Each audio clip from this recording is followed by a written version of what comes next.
तो आज के वीडियो में मैं बात करने वाला हूँ सिली मिस्टेक्स के बारे में। देखिए, सिली मिस्टेक्स ज़रूरी नहीं है कि मूर्ख लोगों से ही हो, हालांकि इसके नाम का मतलब यही होता है मूर्खतापूर्ण गलती।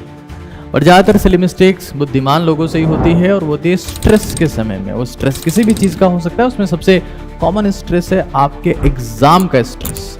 सिली मिस्टेक्स को पूरी तरीके से ख़त्म करना लगभग असंभव है किसी एक रेडियो एक्टिव सब्सटेंस की तरह, लेकिन कुछ हद तक इसे कम किया जा सकता है। 80% तक सिली मिस्टेक्स आप कम कर सकते हैं। आपके ड्रीम्स तक पहुंचने में सिली मिस्टेक्स को कम करना एक बहुत बड़ा पहलू है। तो कुछ ऐसे तरीके जिससे आप सिली मिस्टेक्स को सिग्निफिकेंट लेवल तक कम कर सकते हैं, मैं आपको बताने जा रहा हूं। तरीका नंबर 1, ब्रेन रीडिंग के बजाय आई रीडिंग पे फोकस करें। देखिए, आपका दिमाग आपसे कई गुना ज्यादा समझदार है। बेसिकली आपकी समझदारी का रीजन आपका दिमाग है। आपका ब्रेन ऑटो प्रेडिक्शन के मेथड पर काम करता है, जिससे आपके मोबाइल का कीपैड काम करता है। जैसे आप मोबाइल के कीपैड में कुछ टाइप करते हैं, वो आपको सजेस्ट करने लगता है कि ये टाइप करना चाह रहे हो, प्रेम पत्र भेजना चाह रहे हो, दिल की बात भेजनी है। वो कई बातें आपको सजेस्ट करता है और उसमें से कोई एक बात आप कई बार सेलेक्ट कर लेते हैं।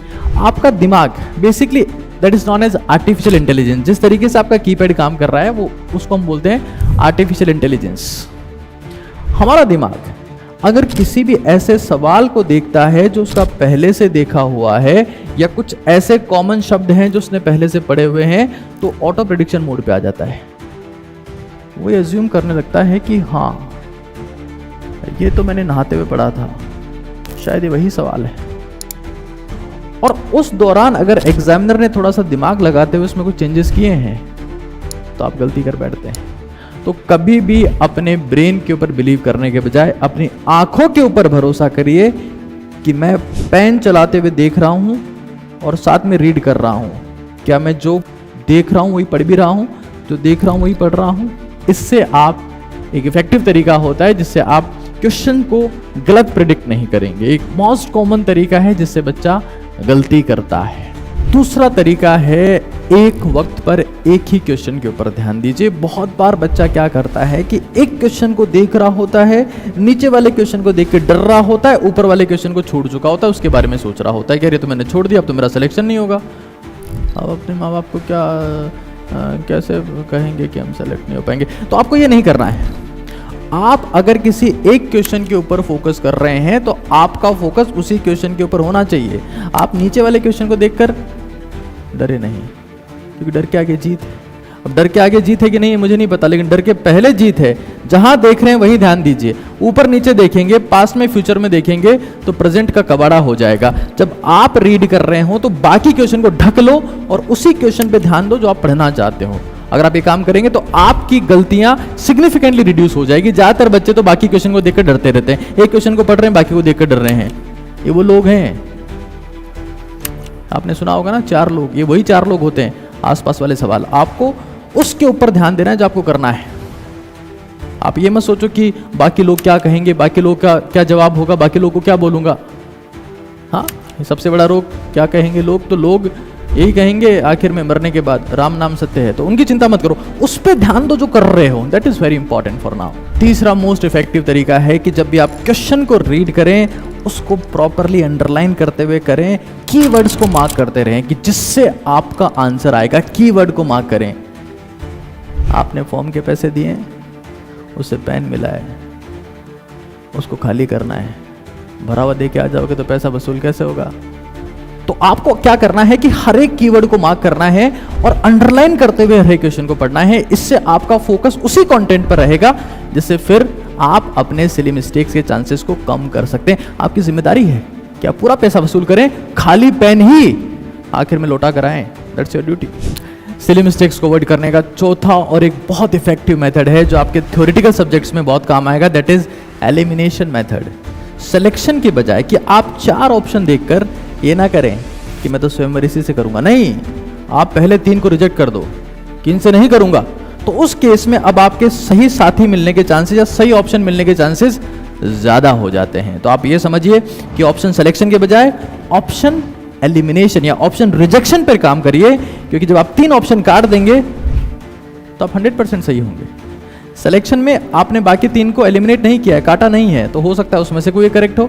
थ्योरेटिकल सब्जेक्ट्स में तरीका बहुत इफेक्टिव होता है, जहां पर आपको थोड़ा सा भी कंफ्यूजन हो रहा है तो एलिमिनेशन मेथड यूज करना है, ना कि option selection method. Option elimination effective होता है। 5वां तरीका आपके सिली मिस्टेक्स को खत्म करने का वो ये है कि आप जो भी रफ काम कर रहे हैं उसके आगे क्वेश्चन नंबर लिखो कि भाई ये हिसाब किस सवाल का है। जैसे दूध का हिसाब करते हैं वैसे क्वेश्चन का हिसाब परफेक्ट होना चाहिए। आपका रफ वर्क अगर फेयर वर्क की तरह दिख रहा है तो आपके सिली मिस्टेक्स होने के चांसेस कम हो जाएंगे। कई बच्चों को क्या लगता है कि अगर मैं रफ वर्क जमा करूंगा तो ज़्यादा स्पेस कवर होगा, ऐसा नहीं है।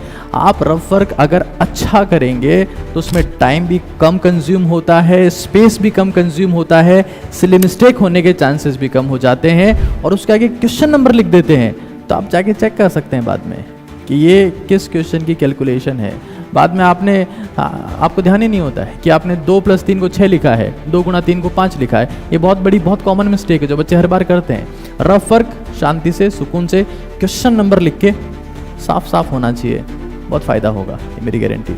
सिली मिस्टेक्स को अवॉइड करने का छठा तरीका यह है कि आप अर्थ का अनर्थ करने वाले उन बारीक शब्दों को पकड़ लें, चिमटे से निकाल लें उनको, क्योंकि वो अर्थ का अनर्थ कर देते हैं। अगर आप उनको चिमटे से नहीं निकालेंगे तो वहीं फंसे रह जाएंगे, फिर आपको तंग करेंगे सपनों में कि काश उसे देख लिया होता। False, not false, true, not true, not incorrect, all are true except, ये कुछ ऐसे शब्द हैं। नॉट फॉल्स मतलब क्या, सही कौन सा है, ये कुछ ऐसे शब्द हैं जो अगर आप पकड़ लेते हैं तो अगर आप इनको पकड़ लेंगे तो आप बहुत कुछ पकड़ लेंगे। अपनी ज़िंदगी में जो भी आप सक्सेस चाहेंगे आप हासिल कर लेंगे। इन शब्दों को इग्नोर मत करिए। अगर आप इनको इग्नोर करेंगे तो आपकी ड्रीम कॉलेज, चाहे IITs हो, मेडिकल कॉलेज, एम्स दिल्ली हो, IIT बॉम्बे हो, आपके चाटा मारेगी। तो आप पहले इन शब्दों को चाटा मारो ताकि क्वेश्चन में आप वहीं पहुँच पाओ जहाँ एग्जामिनर पहुँचाना चाहता है, क्योंकि वो आपसे थोड़ा सा ज़्यादा होशियार है। ज़्यादा तो नहीं है, थोड़ा सा तो है। इस बात को ध्यान रखना। खुद को होशियार मत समझना मैं ही एग्जामिनर हूँ, नहीं, उसको समझना कि उसको कुछ तो आता होगा। तो उन शब्दों के ऊपर गौर करना जरूर से। मैं ऐसे बहुत सारे रीनू चीनू को जानता हूँ जो घर पे आने के बाद ये कहते हैं कि मेरे पेपर में 650 नंबर आ रहे हैं। जब उनका रिजल्ट आता है तो वो देखते हैं कि ये तो 250 नंबर ही हैं, तो कहते हैं पापा मैंने तो घर पे आने के बाद सॉल्व किए थे तब हो गए थे, उससे 650 आ गए, उसमें नहीं हो पाए थे। ऐसी बेवकूफ़ वाली हरकत नहीं करनी है आपको। आपको पेपर को राउंड्स में करना है। आप क्या करते हैं, आपको नॉलेज है लेकिन आप पेपर को अटेम्प्ट ही नहीं कर पाए, आपको सबकॉन्शियस माइंड को समय नहीं मिला। देखिए परीक्षा में आप सारे क्वेश्चन एक बार में सॉल्व नहीं कर पाएंगे, पहली बार में सॉल्व नहीं कर पाएंगे। कुछ सवाल ऐसे होंगे जो पहली बार में सॉल्व नहीं होंगे, बहुत सारे हो जाएंगे बट कुछ नहीं होंगे। उनके लिए टाइम देना है, मार्क कर देना है, छोड़ देना है, बोलना है तेरे को बाद में देखूंगा। आज गुस्से करके डरना नहीं है, ये तो हुआ ही नहीं अब क्या करना, तेरे को मैं बाद में देखूंगा, तेरे को तो मारू अलग से दूंगा, तेरे को मैं, ये देख लो वहां पर, और फिर बाद में सेकंड राउंड में उसको अटेम्प्ट करो। ऐसे मत सोचो कि तो हुआ ही नहीं, अब सिलेक्शन कैसे होगा। 51 रुपये का प्रसाद भी चढ़ाया था, आज अगरबत्ती भी पूरी की थी। ये सवाल ऐसा है, मुझे नहीं आता। ये एग्जाम में सवाल नहीं आएगा। एग्जाम का मतलब क्या है, ऐसा मतलब वहां पर क्वेश्चन पेपर है तो ऐसा नहीं कि आपको सारे सवाल आ जाएंगे, आपको राउंड्स में करना है। जब आप पेपर राउंड्स में करते हैं, जैसे मान लीजिए आपने चौथा सवाल किया, आपसे नहीं हुआ, आपके सबकॉन्शियस माइंड में डेटा चला गया कि हमारे मालिक से ये चौथा सवाल सॉल्व नहीं हुआ है, हम इसको सॉल्व करके मानेंगे। ये सबकॉन्शियस माइंड सोच रहा है। आप पांचों भी चले गए, ठीक है चौथा नहीं हुआ, पांचों आपने सॉल्व कर दिया, लेकिन आपका सबकॉन्शियस माइंड सोच रहा है चौथे के बारे में, हमारे मालिक से चौथा नहीं हुआ था, हम मारेंगे चौथे सवाल को। तो बहुत सारा डेटा लेके आएगा, फॉर्मूलाज लेके आएगा, इंफॉर्मेशन लेके आएगा, मालिक मिल गया। अगले राउंड में जब आप उसको सॉल्व करोगे तो आपके पास में इंफॉर्मेशन रहेगी, आपका कॉन्शियस माइंड से सॉल्व कर देगा। मल्टीपल राउंड्स में पेपर को करिए अगर आप बेस्ट एफिशिएंसी चाहते हैं। तो अगर आप सिंगल राउंड में करेंगे तो आपका सिंगल अटेम्प्ट में नहीं होगा, मल्टीपल अटेम्प्ट्स में होगा। पेपर मल्टीपल राउंड्स में करेंगे तो सिंगल अटेम्प्ट में होगा। जो भी आपका इस वीडियो को लेकर फीडबैक है वो प्लीज़ मुझे बताइएगा, और आपको अभी हमारी टीम की या मेरी किसी भी फॉर्मेट में ज़रूरत है तो कमेंट में बता दीजिएगा। We are ever ready, Nippo वाले नहीं, हम एवर रेडी हैं to help you any time. Thank you so much. कोई भी फीडबैक है पॉजिटिव नेगेटिव, कमेंट सेक्शन आप ही का है, वोट दीजिए, भावनाएं लिखिए।